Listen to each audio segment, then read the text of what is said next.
For at du i dit Calca-projekt kan styre dine udskrifter, er det vigtigt, at du får defineret, hvad der er normalmapper og hvad der er tilbudsmapper. En tilbudsmappe er en mappe, som indeholder tilbudspunkter. I det projekt, vi har bygget op her, kan man se, at vi har et hovedprojekt, som vi har døbt test, som indeholder 3 punkter, henholdsvis lys, kraft og svagstrømsinstallationer. Disse 3 punkter er igen delt op i 4 underpunkter: kælder, stue, første og anden sal. Default er alle projekter i Calca til en tilbudsmappe, og det kan man se ved, at den er defineret her med det grønne ikon.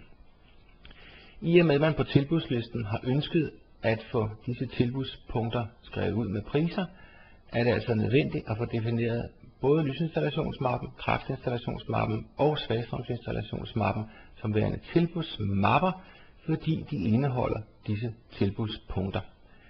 Dette gør man ved at klikke på de enkelte mapper her. Man kan gruppemarkere, og når man har gruppemarkeret, kan man højreklikke, og så kan man vælge egenskaberne hernede. Når man vælger egenskaberne, så får man mulighed for at lave de ændringer, som er fælles for de gruppemarkerede mapper. Og her kan man i virkeligheden kun vælge en anden mappetype, og vi vælger her tilbudsmappen. Bemærk, at når man har gruppemarkeret, og man ændrer sin tilbudsmappe, så bliver præcisionen automatisk ændret til 1.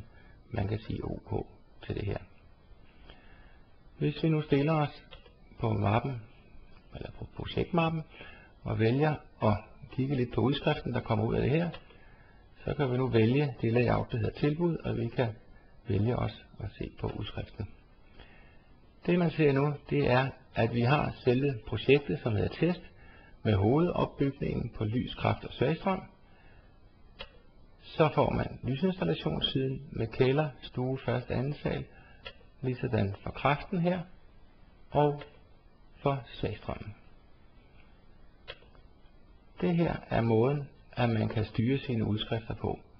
Hvis man ikke får defineret disse tilbudsmapper her, så vil man få skrevet indholdet af alle disse undermapper ud også her, og det vil give en helt uoverskuelig udskrift.